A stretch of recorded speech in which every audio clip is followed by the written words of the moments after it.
est toujours en direct pour Fait en France, la télé, depuis le pavillon de la certification Origine France garantie au MIF Expo, le salon du Made in France. Premier jour de ces 4 jours, les allées sont pleines. Le sourire est présent sur le visage des exposants parce que les consommateurs sont au rendez-vous et ça fait du bien dans cette période compliquée de voir que les consommateurs sont fidèles au salon. Imaginons, il y a 11 ans, ils étaient 15 000 visiteurs, 100 000 sont attendus sur les 4 prochains jours. Je suis très heureux de faire ce plateau également avec Olivier Ducatillon, président de l'Union des industries textiles et dirigeant d'entreprise également, parce qu'il y a le maître des maîtres. Bonjour Olivier, merci. Bonjour Anthony. Et plus personnellement, parce que on a souvent l'occasion de discuter ensemble de Made in France et je sais ton implication, ton combat et à quel point ce sujet t'habite. Donc c'est un vrai plaisir de te recevoir. Patrick Martin, bonjour. Bonjour. Président du MEDEF. Je suis très heureux de vous recevoir. Ça fait bien longtemps qu'on n'avait eu de président du MEDEF sur le salon du Made in France. Pas du tout un reproche, c'est factuel. Et donc ça nous fait vraiment plaisir de vous voir sur ce salon. Vous avez fait le tour avec Olivier Ducatillon. Quel est votre ressenti, votre état d'esprit là? Qu'est-ce que vous avez vu? Qu'est-ce qu'on vous a dit?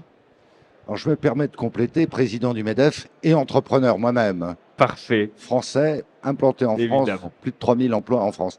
Non, moi, ce que je ressens ici, c'est la première fois que je viens en tant que président du MEDEF, ça n'est pas la première fois que je viens. Et je confirme ce que vous disiez tout à l'heure, on sent monter en puissance ce salon d'une manière extraordinaire.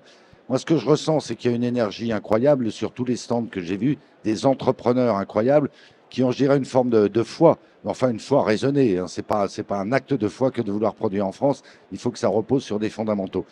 Le nombre de visiteurs que vous avez annoncé, le nombre d'exposants qu'il y a cette année, je crois plus de 1000 exposants, hein, ben je crois que ça traduit cette lame de fond.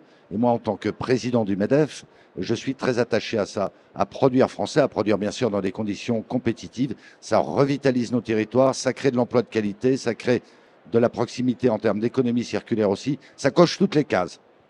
Ça coche toutes les cases. Olivier Ducatillon, on sait que cette année, ça a été un peu compliqué pour les marques de retail, notamment la rentrée. Ça fait du bien, là, hein, ce bain de fierté où aussi les consommateurs sont au rendez-vous. Alors, il faudrait que ce soit comme ça toute l'année et pas que ce week-end.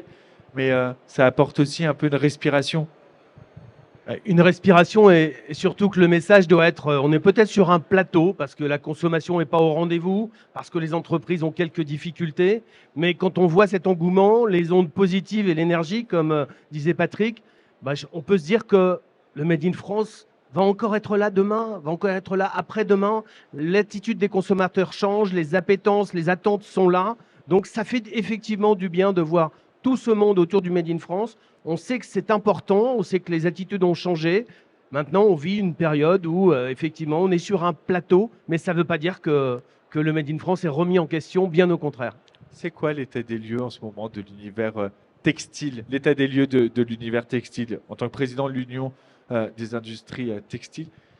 Le textile est très diversifié, il est pluriel, à savoir que bien sûr qu'il y a l'habillement qui souffre, tout le monde le sait, malheureusement, on en parle et on voit que la consommation n'est pas au rendez-vous et qu'il y a quelques marques qui souffrent énormément. Mais le textile est aussi technique, il est dans tout le quotidien, il est dans tous les moments de notre vie, il est dans la santé, le sport, l'aéronautique, la défense. Et aujourd'hui, le textile est pluriel. Ce textile-là, il souffre un peu moins, mais malgré tout, on est dans une conjoncture très compliqué, une période où on est là pour ça, il va falloir qu'on gère dans ce genre de période parce que c'est un peu plus compliqué.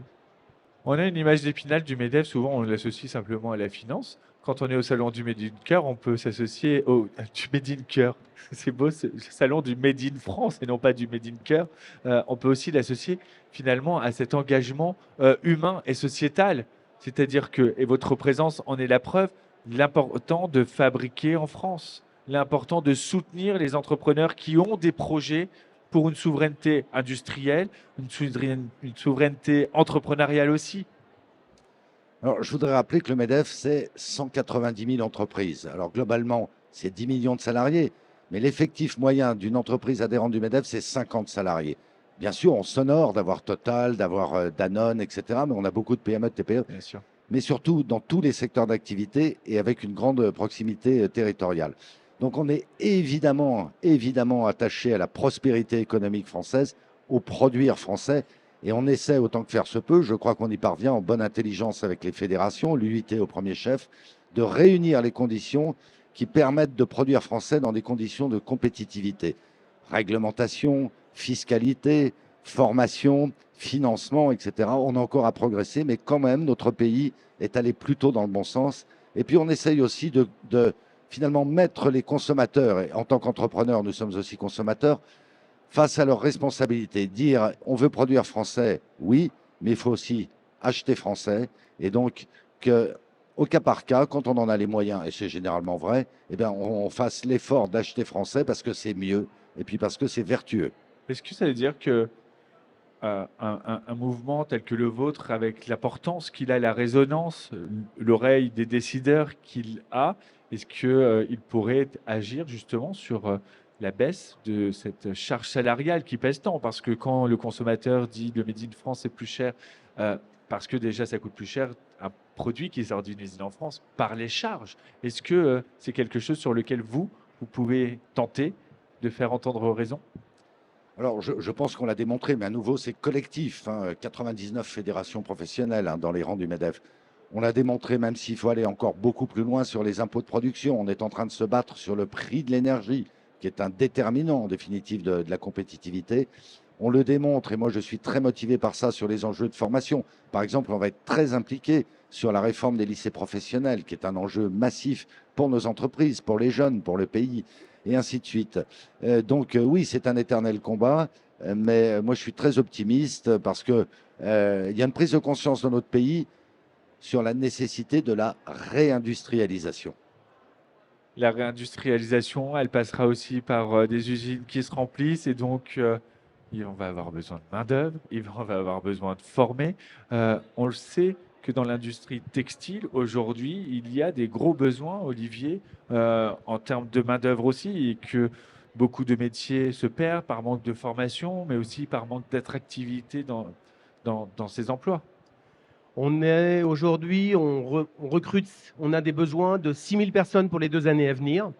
Il est clair que le plateau que nous vivons, la période difficile, va peut-être ralentir un peu cette tendance, mais en tous les cas, la tendance de fond est là. Il y a besoin de former, il y a besoin de trouver ces gens. Il faut redonner à nos jeunes l'envie d'aller à l'usine. Et moi, je fais partie d'une génération, quand j'étais ado, on me disait, si tu travailles pas bien à l'école, t'iras en bac technique. À l'époque, on dira t'iras au lycée technique. Aujourd'hui, ça s'appelle bac pro. Et on dit, si vraiment tu travailles pas bien, t'iras à l'usine. Donc, vous voyez, on part de loin, culturellement. Et même à l'inverse, on peut dire que tu es trop intelligent pour aller en technique, Voilà. pour ceux qui ont envie de faire des choses avec leurs mains. Donc l'attractivité est fondamentale. Il faut redonner à nos jeunes l'envie d'aller à l'usine. Et ce qui est fait aujourd'hui sur le salon, c'est également montrer les démonstrateurs. On montre comment on fait, on montre ce que c'est et la beauté de produire. Et ça, c'est inégalable. Avec l'usine éphémère notamment, et ça c'est génial d'avoir pu amener les usines ici à Paris pour montrer aux visiteurs, aux plus jeunes aussi, puisque c'est un salon familial, on peut venir avec toute la famille, montrer les métiers, et derrière ces machines, ce sont les vrais ouvriers, ouvrières qui travaillent et qui fabriquent les produits qu'on va pouvoir directement acheter et avoir. Il y a les trottinettes électriques Plume, une est fabriquée chaque heure. Ils ont lancé la production lundi dernier. C'est beau aussi cette France qui innove. Merci à tous les deux. Olivier Ducatillon, président de l'Union des industries textiles. Merci Patrick Martin, président du MEDEF et entrepreneur. On ne l'oublie pas. Merci à tous les deux d'avoir pris le temps de venir sur le plateau de Fait en France, la télé. On est toujours en direct et on se retrouve dans quelques instants depuis le pavillon de la certification Origine France Garantie.